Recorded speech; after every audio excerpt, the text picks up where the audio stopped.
Welcome to the AlphaMind podcast, the podcast for traders with me, Stephen Goldstein, and my co-host, Mark Randall.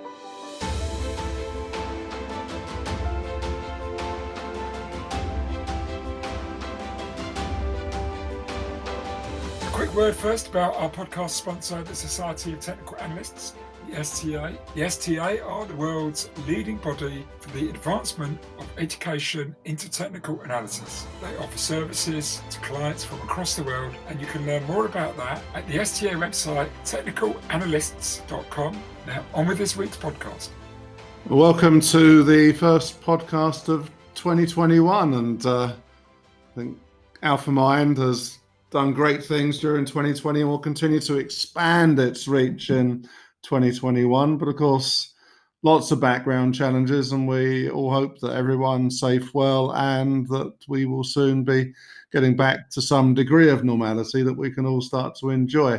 So yeah, Steve and I welcome you to the show this year. Yeah, welcome everyone. Delighted to be back, and we're going to do 10 pieces of advice for traders to improve your mindset and your behavior over the course of this year.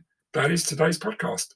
So we're going to start with Mark with your first piece of advice. Yeah, and I think that we all know that markets are difficult. There's a real temptation perhaps to look back and think that you may be staring at a screen for far too long, looking for stuff that becomes a frustration. And I think we're learning with COVID and all the stuff that's going on that actually you mustn't forget about actually, connecting with life, and actually getting that space to get out and do some meaningful things.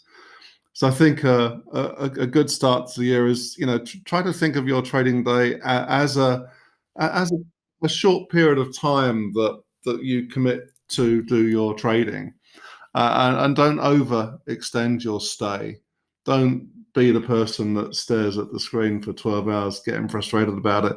Try to choose a point within your day that's going to be your trading session, and just make sure that beyond that trading session, you're doing other meaningful things, connecting with people, getting out into the fresh air, just going for a walk or something, because you're going to be far more effective when you come back to your small trading sessions. If you have one massive trading session where you stare at the screen and you can't see what's going on,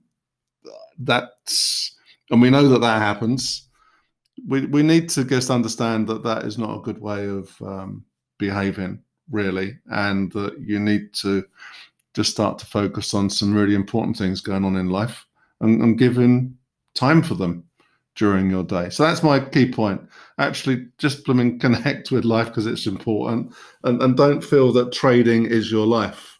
If you feel that trading is your life and all you want to do is trade and be in front of that, whatever, looking for those trade ideas, then I think that you will fail as a result. Yeah, that's great advice, Mark. And as you say, can you just reiterate the point you mentioned a few times last year about turning up for life?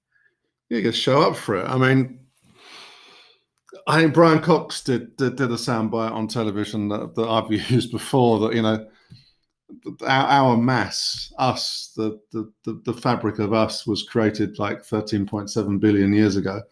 And so we are that age, and we host this mass for this short point in time where this mass is suddenly within an intelligent species, maybe the only species in the universe, you never know. But we have an obligation to make sure that mass of stuff that represents us has the best bloody journey it can have whilst we own it. So I think we have to think of it that way. Think of the fact that you are the component of you, and you deserve to be given the best possible journey that you can whilst you are on this planet. And that doesn't necessarily mean being in front of the screen all day. And the irony of that, and a point which I'm going to return to a little later in my tips, is what I'm really hearing is be present. Be present for yourself. Be present for the market. And that sometimes, ironically, means stepping away and not overdoing it at the screens or with the trading, because that way you're more likely to be present when you are. Exactly. Okay, terrific. It's a behavioural thing, but unfortunately, screen staring can become a habit, and it's a habit that keeps people, too focused on something. And when you're too focused, you can't see the opportunity. You have to sort of lighten your gaze and broaden your gaze, and give yourself space to energize and come back and look. And if you can't see anything, step away, go and do something else. Yeah, yeah. And this brings in another really interesting point, because if you get lost in trading, you often don't realize you're lost. This is part of the challenge. When it happens, it is so difficult to realizing it's happening. And even when you do realize it, it's very difficult to somehow stop doing it. Now, I go back to one of our interviews last year. It was a brilliant interview with Damien Hughes, who's a sports coach. Brought up this concept of tripwires. A tripwire is something, a little trick you have somewhere that reminds you that you're falling into these mental traps, and you take some sort of action to break that pattern. And I think that is, that is part of the challenge. It's not just knowing that you need to do that, but having something in place that stops you when you're there. A tripwire. Yeah. I think sometimes the awareness of noticing that you've tripped your wire is important. If you're stressed and of a negative mindset as a consequence of being super stressed, you'll walk through all sorts of tripwires and you just won't realize it. So stress management is part of that process of stepping back, that calmness, that awareness of almost seeing a tripwire coming, so you can start to do something about it before you trip. I asked myself this, and paradoxically, I used to have a tripwire, but I didn't realize it at the time. Although it was much later in my career, and I wish I'd had it early in my career. And it was literally, I had a poem. So I used to journal. I used to journal quite actively, not all the time. It might just be 1 or 2 lines, but generally, regularly, just a quick, what was my day like? Oh, it sucked. What was my day like? Actually, I called that pretty well and went with it. The inside cover of my journal, I used to keep this poem called If by Rudyard Kipling. It's a very well-known poem. Yeah. And eventually I used to have it pasted on my wall. I used to have it in visible places. And I noticed that when I had a bad day, if I turned to that poem and I read it, or if I was in a bad period, it would suddenly snap me out of where I was, ground me, and I'd suddenly realize what I was doing. I didn't realize that was one of my tripwires. Actually, many years later. But it was always useful. Otherwise, I relied on other people sometimes to just say, Steve, you wake up, you're in one of these negative spirals again. And it's very difficult to have that. Do you have any suggestions for a tripwire? Well, I think that, if you can imagine that you start not to pay attention to yourself. So you stay in bed for longer in the morning, maybe you have difficulty sleeping, those types of things showing up that you're not paying attention to. You couldn't care less about shaving this morning. Some very, very basic things are telling you that you might need to just take a look at yourself a bit more closely. Errors, in particular in financial market, you start to get a series of errors. You start to think, hang on a bit, I need to just manage myself a bit better. So, errors would often turn up, or sloppy behavior, or stupid mistakes are a clear sign that mentally you're not as sharp as you should be, and so that that would need some sort of remedial action, and that remedial action in my case was actually to either get out for a blooming walk, get some fresh air. That sort of really, really basic stuff, or even just have a little chat with somebody about a non-work topic. some sort of banter chat where you just, you loosen the mind a little bit. You sort of take it away from the starkness of trading, and you have and I think that's why banter occurs in trading rooms, or did occur in trading rooms so much, because it was a bit of a pressure valve release mechanism, so that people could manage the intensity of a trading day. Now, of course, it's some of it's dipped into inappropriate behavior nowadays, but in a way, social connectivity, banter, as being a way to just get yourself in the right place again. We need to pay a lot more attention to that nowadays, because obviously with people sitting in silos, or their man caves or lady caves, or wherever they're trading from, they need to make a super effort now to make sure that they connect with people and have non-market type conversations as part of the process of dealing with a tripwire. And breaking the cycle. Yeah. Okay. Well, thank you. That's a great start. And I think that brings me on to my first one, particularly that process you said about of noticing errors, and seeing a whole series of them, and then getting yourselves into a bit of a knot. And my first point today was going to be that for people to remember that trading is a process. That it has a structure to it. Every process has a structure, and that process is what you have to develop and improve and tighten. And what we were just talking about now is, by the way, part of that improving the process and making sure it's strong, because the quality of that process is the most important thing. And often people are fixated on their system or their method, and really they think that is trading, but really the system or the method is just part of the process, and it's not even, in my opinion, the most important part of the process. The most important part of the process is how you monetize that system, or how you monetize your method, and that is the risk element of the process. So if the overall trading or risk process includes a system or method, the game itself is not the system or method formulation. The game is monetizing that system, that method. And that's where people do not put enough effort and time in. And if anything, it's like we say, that is the game.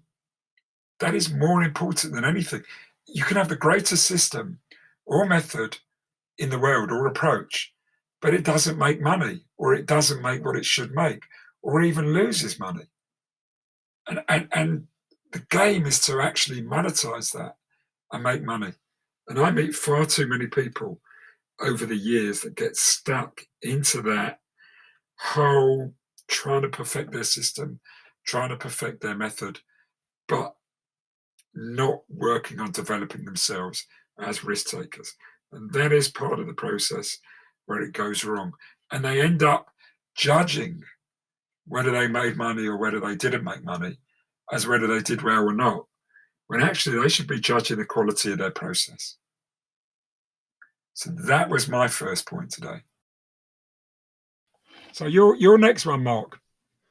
Well, yeah, listen, I think these things are important to discuss. One of the things that keeps cropping up in sort of coaching and mentoring sessions that I do is just how people, even if they've had a negative event, they'll never ever think of anything other than the event being anything other than negative. When actually, if we have a negative event in the market where we may have lost something, or made a mistake, or a stupid error, or not bothered to trade when we should have actually traded, those types of sort of common trader problems. What we need to remember is not so much the negativity of what happened. It's the positive around what lesson we learned when that event happened, and to have that lodged in our mind as something that we remember. When that happened, yes, I changed my process, or I changed the way that I managed myself, or I changed the product I was trading, or I changed my system, so that there was a positive outcome. Rather than to remember the drama of what actually made us lose money or made us not make enough money or whatever. So I think if people, like, for example, do journaling, for example, then wherever they're journaling and sort of recording something that negatively happened, almost turn it into size 5 font and make the negative thing virtually disappear, and make the comment next to it, and you should make a comment next about, well, what you learned, the positivity that came from it, and make that size 15 font bold, so that if you do look back, you're picking up the positive stuff. Because if we do that, we embed positive habits in a much more efficient way, and also we start to manage the potential for getting a trigger point or a tripwire, as we often talked about in the past, that takes us back emotionally to refill the tragedy of a negative event. So I think it's important we understand that there's a way we can do that, particularly if you're journaling, in terms of turning down and turning up, and recollection of the positive, and actually make sure that whenever we go through something that is a challenge, we make it very clear to ourselves what we positively learned from that experience. Yeah, that's great. That's really good. And that feeds into my second point today, actually, very well, which is a very similar and related concept. And it's what I call kind of looking forward and not looking down. Okay, so this is something which, again, it's connected to process. And I think all these things kind of fit together. But it's very common to put yourself down in this job. It's very common to not believe in yourself and to beat yourself up even. Something that I did regularly as a trader, and it reinforces a lack of self-belief in who we are. And quite often we're reluctant to, I suppose, to praise ourselves even, to give ourselves a pat on the back, to say well done, because we fear we're going to jinx ourselves. We fear we're going to cause what's going to happen next. And yeah, and we know where that comes from, because we've got this thing where when we do get overconfident, that is a dangerous place to be sometimes, because often that's where we lose sight of where we are. But the counterpoint to that is that too often we go the other way, and we can go from extremely positive to extremely negative and into a place of self-doubt. And both of those are dangerous. Being overconfident is dangerous because we don't do the things that we should do as part of our process. But equally, when we're, let's call it, underconfident, we do the same, but the other way around. We don't do the things that we need to do that are part of our process. We don't believe in ourselves. We don't back ourselves. We believe it's going to go wrong. So you go from believing everything's going to be right and we're going to smash it, to believing everything's going to go wrong and we're going to fail. And that's the point. I then bring in this analogy of tightrope walking. And trading is like tightrope walking. Not 2 feet off the ground, though, but 200 feet off the ground. And when you are tightrope walking, they say never look down, never look into the abyss, never see your vulnerability. Because what's going to happen is you're going to freeze. That's the best thing that's going to happen. The worst thing you're going to happen is fall. You're going to unbalance, you're going to wobble, and you're just going to not, one way or the other, you're not going to move forward and you're not going to achieve your goal of getting to the end of the rope. And this can happen whether you're 5 feet from the end or whether you've just stepped on it or halfway through. You have to step on the rope and stay all the way to the end point. And the thing is that you must keep looking forward. You must keep your eye on the end goal. You must stay on the process.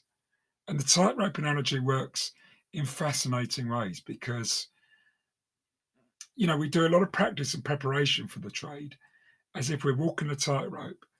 And the mechanics of it are very easy. We can all do it. We can all walk that rope when it's 2 feet off the ground. But it's not the same processes when we're 200 feet off the ground. Mechanically it is, but the mind changes it. And looking down is that not believing yourself, not trusting yourself. And that's where you go off process. So that's my second tip. Back yourself occasionally. Believe in yourself. Give yourself a pat on the back. Commend yourself when you do a good job. And then you can let go and you can stay on process. So that fits very nicely with your last point there.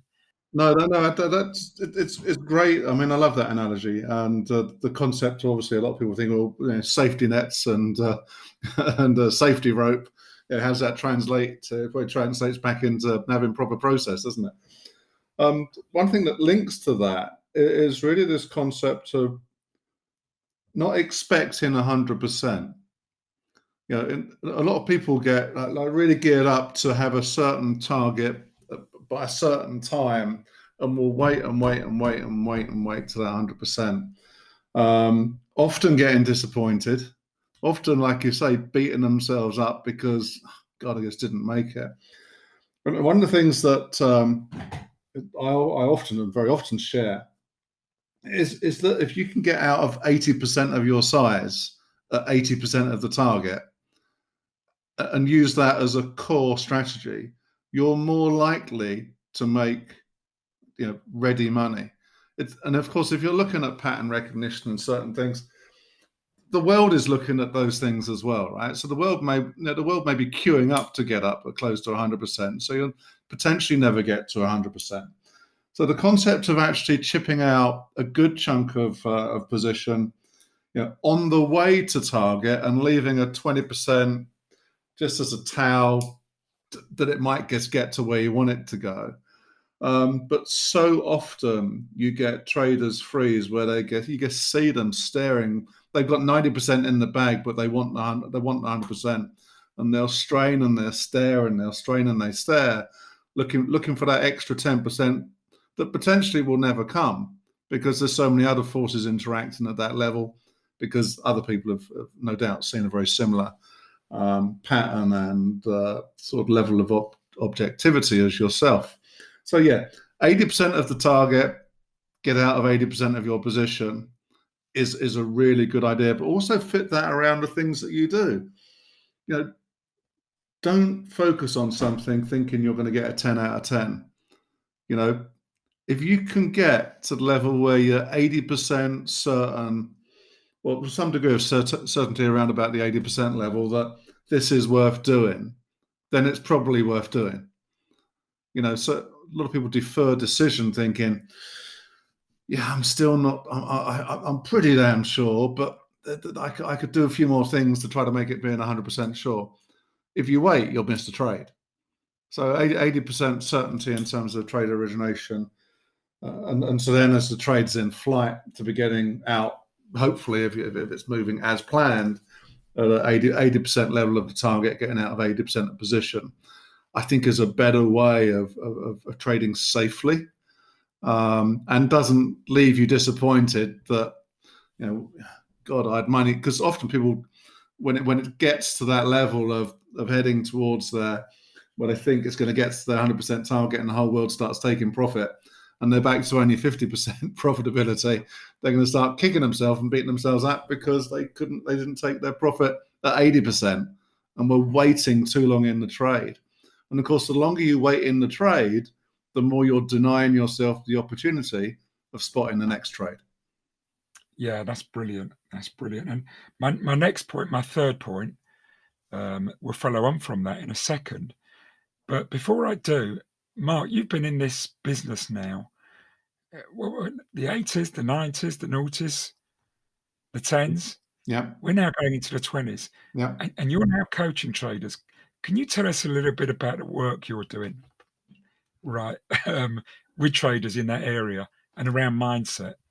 Absolutely. It is It is one of the things that I've picked up from coaching, CEOs, heads of trading, and all sorts of people in this very specialized field, is that people have been seeking the answer to how to manage themselves, so they cognitively get super tuned for this complex world of markets, as well as managing themselves through moments of significant stress.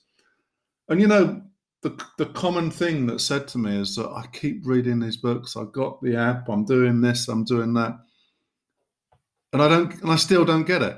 I mean, and these are like super smart people, and they're reading like the books that I would recommend almost as background reading. But when you start to have this personal engagement with them, you start to understand that actually the solution for us all, and we're all very, very different, is very, very bespoke. So you start to have to start to understand, what matters to that person, what that person's got around them that they can use to actually help manage the process. We're talking, the true mindfulness space about retreats, and I hear so many people that have gone on a retreat because they had a nervous breakdown. So they go on a retreat to disappear from themselves, come back to the real world, have a few troubles for a bit longer, and go back to a retreat because they've had another nervous breakdown. It's the formula for all this cognitive stuff out in the real world has often been described and created by people that have never been on the journey of what markets can throw at you, or even what complex workspace can throw at you. And so I've been in this sort of steering people into these solutions that optimize themselves. It optimizes them and their relationship and their impact on others, because that's super important as well. They need to be very effective too. You can't just be a sole trader and your whole support sort of group is suddenly walking against you. They need to be on side as well. But also this concept of managing stress intraday, letting go intraday, winding down post-stress event intraday. And it could be microsecond type stuff to then wake to the next opportunity in as optimal state of mind as possible.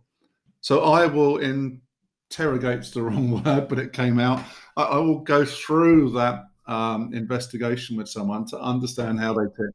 Explore might be, yeah. They're both good words, but it's really a case of just understanding that we're all different, and actually we all live in different places with different circumstances. But if you start to understand where they live, you can start to describe a program of how they can use where they are to support their journey. And that journey starts off with managing self, because if you're not managing yourself with a capital S, and that includes all sorts of things about your system, and how you awake and how you retire and all those types of things, how you hydrate, but also how you optimize and manage yourself throughout the complexity of a day in the theatre of war that markets is. It has to start off with self. And once you build the concept of self as a base, and you start to share toolkits around just how people can create new habit to be comfortable in complexity and be comfortable in volatility and be comfortable to seek new ideas and to relate to others in that process. That's what I do. So I teach that toolkit through what obviously the AlphaMind trader mental strength program is something that if people are interested, they can come through the various points of contact for AlphaMind to reach out to me on that. But it is powerful. There's nothing else like it on the planet. People tell me that. I'm happy to say. And that only comes from having been in markets for nearly 40 years and having practiced this stuff for nearly 40 years. It doesn't come from just reading a book. And your email address, if anyone's listening and wants to reach out to you. Absolutely. So it's CEO@markrandallconsultancy.com. Okay, and we'll give that again. We'll give that out at the end, and they can also It's super important, contact me. particularly Or with what's going on at the moment. The management of self needs to be fundamental for a lot of people. And with so many challenges going on, we think we kind of got a solution, but actually the sort of stuff that we share through these toolkits, it has suddenly become super, super relevant for the world that we now live in. Okay, brilliant. And we'll give all the contact details for myself and Mark again at the end of this. But I'm going to come on to my third point now. And it kind of builds upon something you said then about, this is a war when you're out there as a trader. Maybe that's a strong analogy, but it's a battle with the market. It's a battle with yourself. Um, some people might say that's a strong term. It's a game. In one sense, it's a game. In another sense, it is a war, a mindset war. And there's two quotes I want people to think about, and that's really around the idea of planning, because there is a very famous or very well known saying that no plan survives contact with the enemy, and the enemy is really yourself. So what happens for a lot of people is they make a plan of what they're going to do. That's a strategic plan. They'll make a tactical plan about how they're going to approach a particular setup or a particular trade idea or a particular market or a particular day.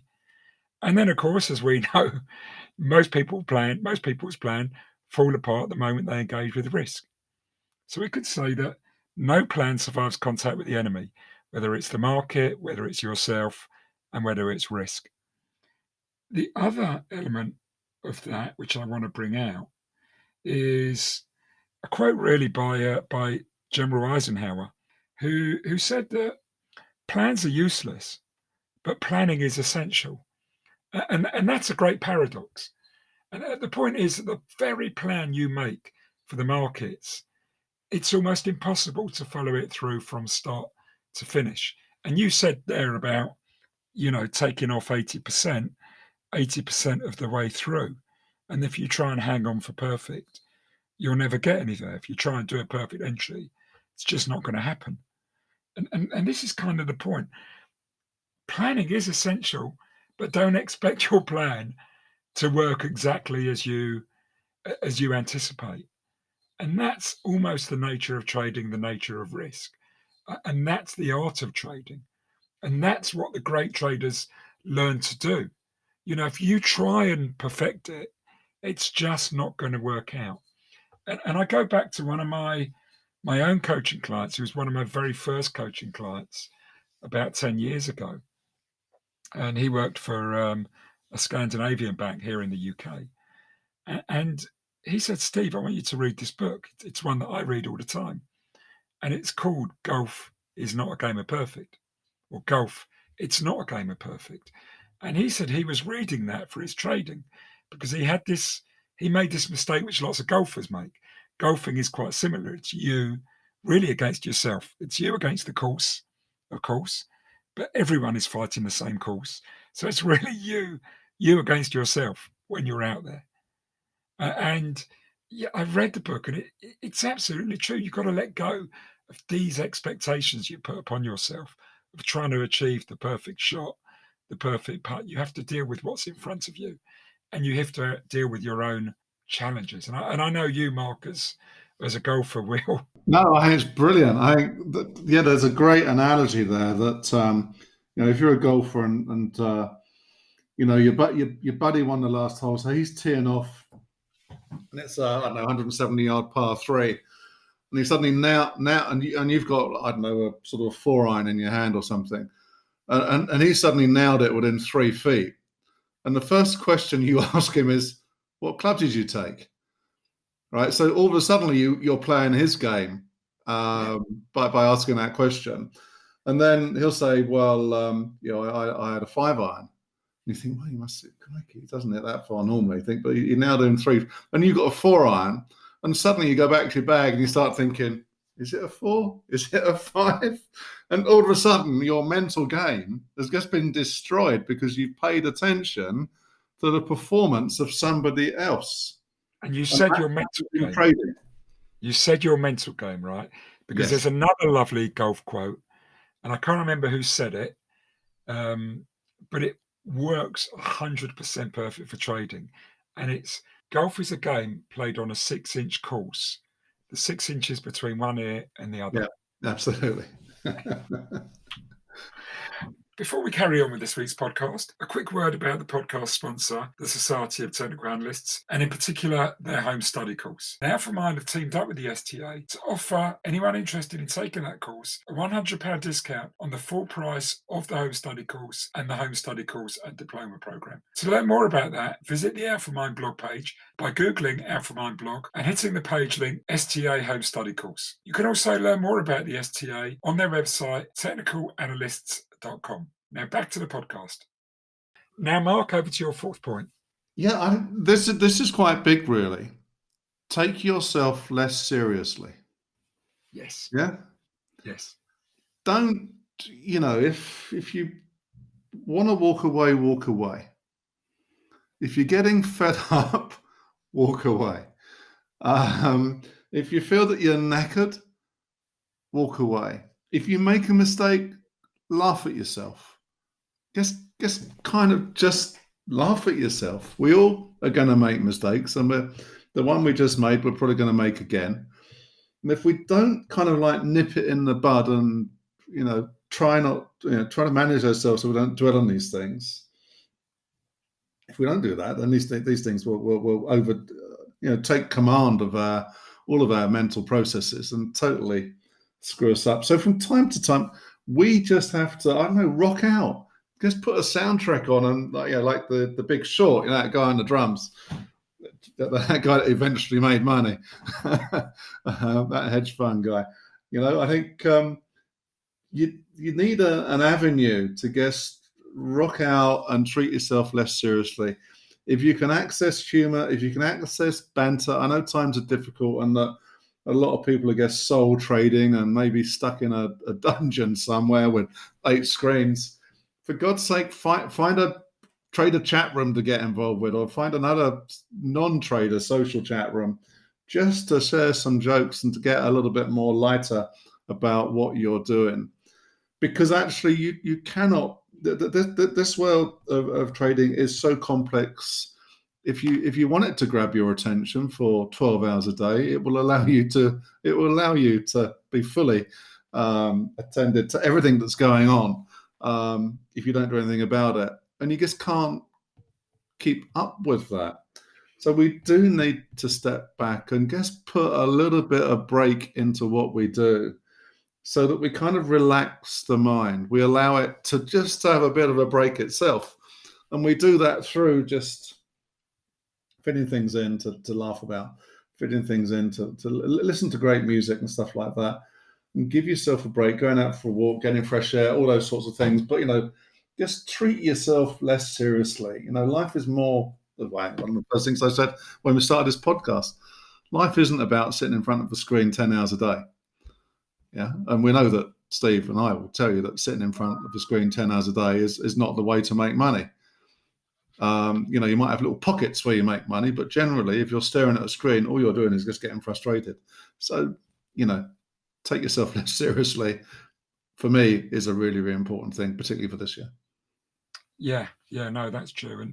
And it kind of brings me on to a point which I wasn't going to talk about, but it reminds me of, when I go back to my trading days, there were days where I was glued to the screen and where I was kind of lost in the market. And I think that was times when I was struggling. That was times when I wasn't doing well. And I kind of, you do lose yourself. It's like looking at the image of a picture and getting too close and you don't see the picture, you just see the pixels. Okay. And then later in my career, I started running marathons. And as a result of that, I needed to train during the day.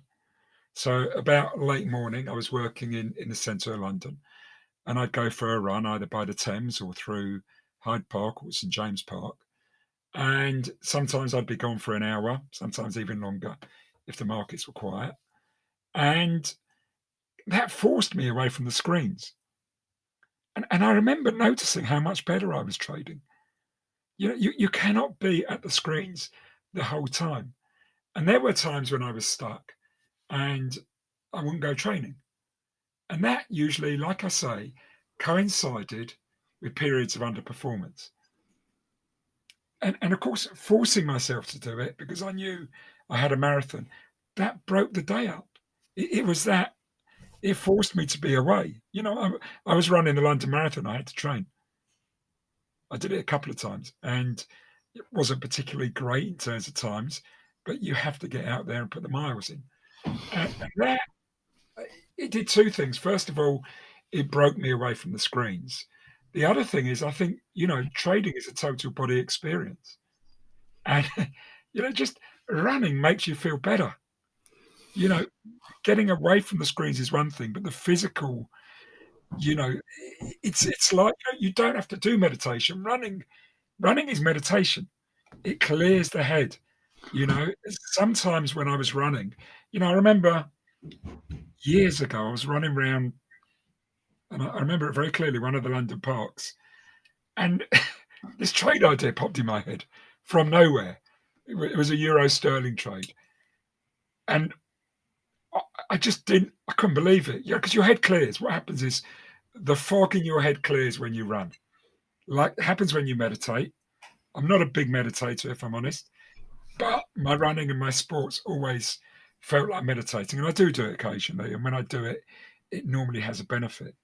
But going to the gym cleared my head, and this brilliant trade idea, which I made a lot of money on, just popped in my head. It was like, and I was like, wow. I was running along thinking, where the hell did that come from? That's a great idea. And I went back to the market and the desk afterwards, and I thought, let's look at euro sterling. Yeah, the fundamental picture supports it. The technical picture, which is probably more important to me, really supported it. There was a nice setup. It was a nice risk reward strategy. And I put it on, and it became a really good trade. And I can't promise it wouldn't have happened had I not been running, but it was so clear how clearing the head cleared the fog for me. Yeah, So it relaxed your mind. It opened up all of the connections within the mind. It just made them connect to each other because, of course, if we're under self-imposed stress or market-imposed stress, see it as mental inflammation. yeah, You've got this stuff going on, so you've got no room to think, no capacity to deal with the complex or invent something. But if you can, whatever mechanism, and I think you're right to say, the running was your meditation. I think that's very appropriate to say that. Connectivity with outside world, fresh air, doing something that's slightly physical. Yeah, well, yeah, of course, anything like that is significant. If it turns down that tension, reduces the inflammation to a optimal state, then yeah, that's where genius comes from. well, it's where insights come from. We can. Yeah. We've got two ways of getting better at this job. One is reducing the interference and the noise, which and the things that we're not good at. So lessening the effect of those. And the other side is getting better at the things we're strong at and doing those better. And that means insights. Insights are where we make money. We can't just get rid of the things we're bad at, which is what a lot of people spend time at. No. That's not going to make us successful. We've got to get better at the things we're good at and leverage our strengths more. And one of those is improving the insights, whether they're the insights that build your system, if you're technical, if you're systematic, and whether they're trading insights for trading ideas. And if your mind is fogged up, okay, you're not going to get those insights. You're not going to see the things that sometimes are in front of your face. Like I say, the pixels on the screen won't reveal themselves if your mind is clogged up. Mm-hmm. Mm-hmm. So that's my thought. Brilliant. I've got another one. In fact, it's the first one I wrote down on my list when I was thinking, what am I going to add from the previous, bits of guidance for this year. Well, I think everyone, particularly those in retail, and you get kind of caught in a rut and caught in a habit of maybe doing the same old, same old, same old, is actually ask yourself the question, why am I trading this thing, this product? Why was I drawn to this product? Because, of course, in the world of trading, there's not just foreign exchange, there's commodities, there's fixed income, there's equities, there's whole, and of course, we had some excellent conversations in these podcasts last year about people that were looking at the way society was moving to drive their investment ideas in things like equities, quicker and faster than any investment bank can create research to give the signal. They were picking up the signal and getting massive advantage. So ask yourself the question, why? Why am I trading it? And then ask yourself the question, once you've settled in what you're trading and why, and you may want to shift that, of course, is, well, how am I trading it? What's triggering the trade? How am I coming to those decisions? How am I getting in? How am I getting out? Am I just doing it because I just buy and I just sell, or could I be doing it differently? Could I add a bit more process around it? So why am I doing it? How am I doing it? And then, of course, when am I doing it? When am I trading? And we know that a lot of people perhaps don't understand the concepts of, economic events and global sort of big events that are going on. And, there could well be people out there trading 10 minutes before non-farm payroll without realizing non-farm payroll is about to come out. Just ask yourself, when am I trading? Do I trade within the European liquidity? Do I trade within the blend of Asia stroke Europe in the morning? Am I trading throughout the sort of central part of the European day as America wakes up? Do I wait for after lunch in America? Do I wait for after data in America? All those questions. Because what you can't do is you can't start off at 7 a.m. in London and end at 9 p.m. at night. So actually think about what you're trading, why you're trading it, how you're trading it, and then try to pick what you consider after looking into a bit more detail about what you're trading. About, well, when is the most likely optimal place for me to have sort of my trading session, and look at your day as a defined trading session. Because actually having a defined start of the day and a defined end of day is really, really useful. Because if you just turn up and show up and you have no sense of process, as Stephen says, you could be staring at a screen for 12 hours going absolutely nowhere, being driven up the wall because you just can't sit, but because you've just not done the research. You don't know why you're trading it, you don't know how you're trading it, and you haven't really worked out when you're going to trade it. But those questions are pretty fundamental, and they can all be answered.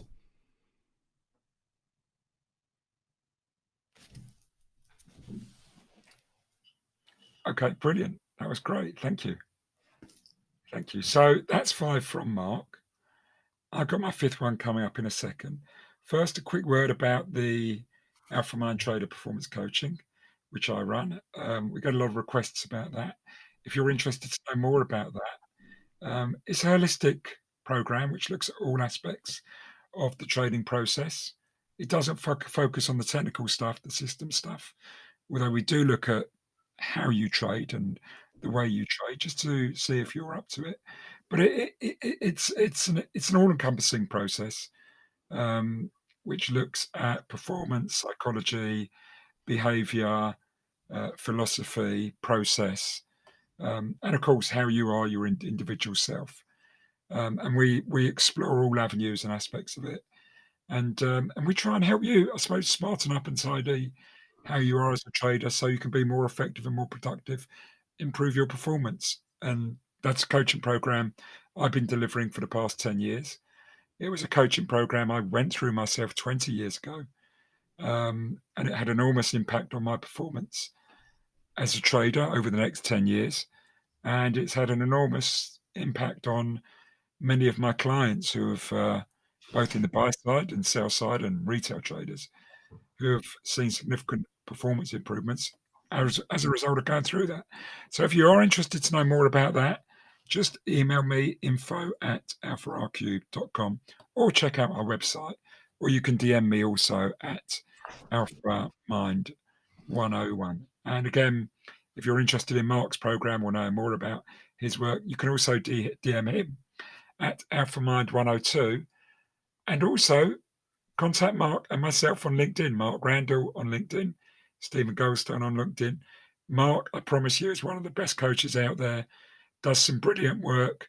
Occasionally, we do some work with individuals together.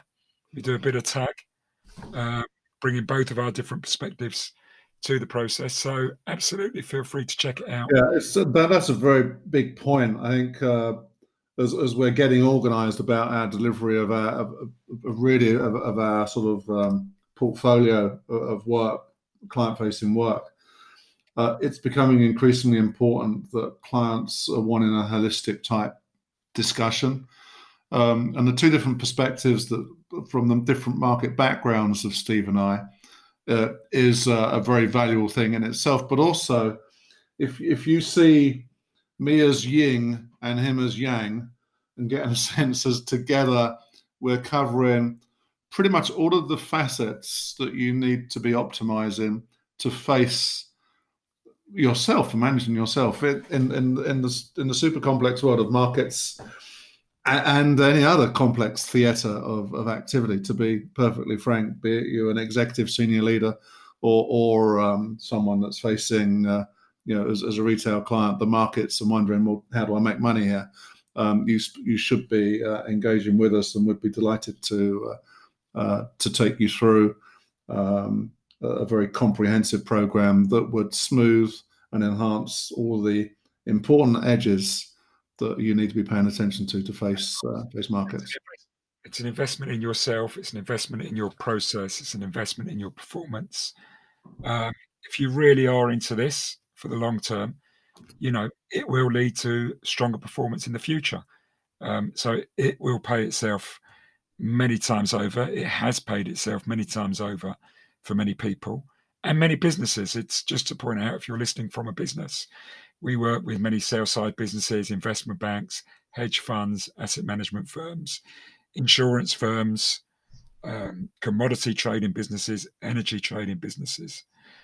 We work with managers as well as traders and investment professionals. We work with teams, and we also work with salespeople. There's a big side of the business is the sales side. Mark is a former broker, so he has some outstanding experience working with people on the sales side, as well as working with traders and investment professionals as well. We'll repeat the details again if you're interested in that. But moving on to my fifth point, and I think I've almost forgotten what it is, but it's just come back to me. And I wanted to give credit to one of our earliest guests on the show here, because she put out an amazing tweet today, which I just want to share before I progress any further. And this bit's going to be cut out because I can't remember. I've kind of lost it. I had it lined up. So, 1 second.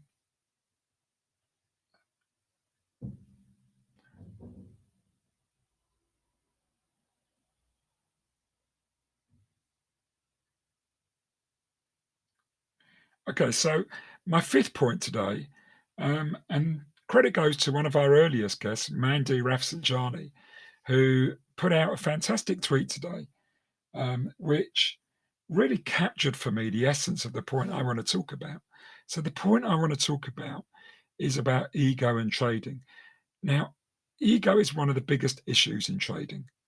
And the tweet she put out today it went as follows. Many traders say they like the feeling of being special, being a full-time trader. Funny enough, most truly successful, and she put in brackets, top of their field, people I come across don't feel special. They see themselves merely as an average person who went on the quest for something extraordinary in life. And that kind of, for me, it really brought up a terrific point. Is the moment you see trading as a way of validating your ego, that's the moment you are heading towards failure. And it's a great example of a very well-known quote by Ed Sakota, which says, everybody gets what they want from the market. Now, if you want the market to be a boost to your ego, and make you feel special, that's what you're going to get from the market. But it's not going to help because that's not the job that you're meant to be doing. The job you're meant to be doing is following a process that generates a return on your performance. And if you gear it towards validating your ego, you're going to do all the wrong things. The aim you're setting yourself is the wrong aim. It's the wrong target. And the very best people I know, they ground themselves, they humble themselves. They try and it's a life's work almost. They try and put their ego aside. Now, here's the paradox. You cannot function without an ego. Your ego is part of you as much as your shadow is part of you, or your legs and arms and mind is part of you. You know, you cannot separate it. And actually, your ego it serves a great purpose. It's there to protect. It's there to protect you. It's there to keep you psychologically safe, and it motivates you. It pushes you forward. If you have no ego, you're not going to take the risks you need to take to succeed. So it's a careful balance, of playing with your ego, of capturing the upside of it, but also not letting the downside part of it take you over. And if you want to feel special, you're in the wrong place. That's where you're in. Do something else to feel special. It's You so know, funny. The if you meet a great trader and he doesn't say that he's a trader, you won't guess that he's a trader. But if you meet someone that's a terrible trader, the first thing you'll guess when you'll speak to him is that he's a trader. So it's almost like the people that are really, really good are kind of like so normal, they're invisible.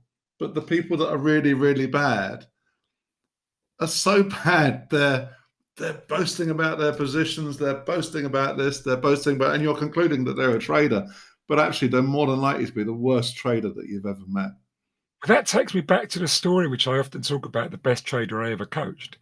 And you know, well, I'd say he's one of the best traders I've ever coached because I've met so many other great individuals over the past few years. But this individual always stood out. So I was coaching at the within the Asian office of a US investment bank. This was about 8 years ago, and it was a project I was working on, working with a group of traders, and I don't know how many traders they had in their Asian office, but it was probably well over 1,000. And when I was meeting the managers of the traders before I started it, this manager said to me, "This guy you're going to be coaching is the best trader, as far as I'm concerned, in the whole investment bank." And I said, "What, you mean in the Asian office?" He went, "No, worldwide." And they must have, I don't know, 4,000 traders worldwide. So in my mind, I've fallen into that trap a little bit, thinking, "Wow, this guy must be pretty damn special." And when I'm getting ready to meet him, I'm expecting the stereotypical big swinging dick to walk in, the guy who's walked straight off the Hollywood film set of the movie about trading. He's going to have the perfect suit on, the perfect hair, the perfect look. He's going to have the Rolex and Patek Philippe watches. And the guy's parked in Ferrari on the drive outside the bank where some valet has taken it off. In my mind, that's what I build up. In walks in this very diminutive, very unassuming uh, trader who, when I shook hands with him, it was nothing special about his handshake, and I was taken back a little bit. And I'm thinking at this point, has the right guy walked in? This guy could be the cleaner who's just walked in to start cleaning the room. That was how unassuming he was. Anyway, within a couple of minutes of talking to him, I realized what a great, he just had a risk mindset, a mind for risk. He was talking about it. And it turned out he was not just an amazing trader, he was actually a world top 200 poker player. And Mhm. that was what he did on the side on the weekends. So, he had a full-time job as a market maker and prop trader in a bank. And he didn't last for long in the bank because he moved on to hedge funds where he's achieved great success ever since, not surprisingly. But it just shows you how, and he didn't even tell me he was a world top 200 poker player. He loved talking about poker, and I happened to come across it on by accident once when I Googled him. So it just gives you a sense of what great traders are like. And if you're listening to this and you're the guy who sees all these guys boasting about their profits on Twitter, don't let that fool you. When I was a trader in a trading room, the guys who really made money never boasted about the profits. The guys who didn't last very long always boasted about their good days. And you'll recognize that yourself, Mark, won't you? Oh my God, you can spot them a mile off. Yeah. In fact, one of my neighbours turned out to be one, and that was a bit of a disaster once. Where he was, in fact, he was so bolshy about talking himself up to be a trader that I started to play with him a little bit in terms of just weaving the conversation. And it turned out he wasn't a trader. It turned out he was a junior compliance officer, but he worked in the trading room, and he was trying to get away with being a trader to all of his mates. But yeah, I've seen that. And by the way, just as an aside, right, we're not always the same person all the time. We go through ups and downs in our careers and as traders. And we're not always a good trader. Okay, there is this idea that we're constantly a great trader. Everyone suffers periods of drawdowns, and everyone suffers spells that are tough. And they may be also induced by events going outside, particularly if you're working in an organization where the political tide can turn against you, or you just hit a bad run. And I've seen people who would never boast about their trading, suddenly boasting about their trading. And actually, I think I've been that person at times. If you find yourself doing that, and that's normally good, that's normally not you, it's a good little signal that maybe you should just check yourself and do that thing that Mark talked about earlier on in this podcast and walk away for a little bit and rebalance and bring yourself back to who you are. Because you may be that person. Yeah, so interesting. And I think the whole everyone is a trader. Who's a trader? Well, everyone's a trader. If you're having to face options in life and it's a yes or no decision, you're trading. You're making a decision based upon optionality, and that's what trading is all about. It's a yes or a no. It's as simple as that. And everyone is making decisions like that in all walks of life, all day long. And so we look at this world, and anyone can be a trader, but to be a good trader requires the processes that we've talked about and developing the strengths that both Steve and I can help you all with. Yeah, no, that's true. But and that kind of brings us to the end of what is this first AlphaMind podcast of the year. We've got some great guests lined up already for 2021. 2020 was the year, in some respects, the year from hell. In many respects, the year from hell. In other respects, some people would have had a great year if they, in a trading sense. But even then, I'm sure they're looking back in other ways and thinking, yeah, I had a good year and a bad year. But overall, let's hope this year's a better year for everyone, whether it's in the markets or whether it's in their outside life, their personal life. Yeah, I think we can look forward to Christmas this year. Oh, God, yes. I'm looking forward to it down the pub. I don't know how long I've got. Good. Yeah, well, we wish everyone all the very best of luck. We know it's tough out there, but of course we want to help you with that, and you'll certainly be picking up an awful lot of talent that we're going to be interviewing across these various podcasts going forward, and of course the advice and guidance that Steve and I can share as we develop those conversations. So do keep listening. Thank you for listening to today's podcast, which has been sponsored by the STA, the Society of Technical Analysts. If you're interested to know any more about our services at AlphaMind, including our coaching programs for traders in relation to mindset, behavior, and performance, please email us info@alpharcubed.com. That's the word alpha, the letter R, and the word cubed.com. Or email Mark Randall at CEO@markrandallconsultancy.com. We also, in addition to our trader performance coaching programs and mindset programs, run executive coaching programs for businesses and leaders in the financial markets. And again, just email info@alpharcubed.com to know more about those. Or please visit the website alpharcubed.com. You can also learn more about us and sign up for our newsletter by visiting the AlphaMind blog page, alphamindblog.blogspot.com, or just Google AlphaMind blog. You can also follow us on social media. We are active on Twitter at AlphaMind101, and you can also follow us on LinkedIn.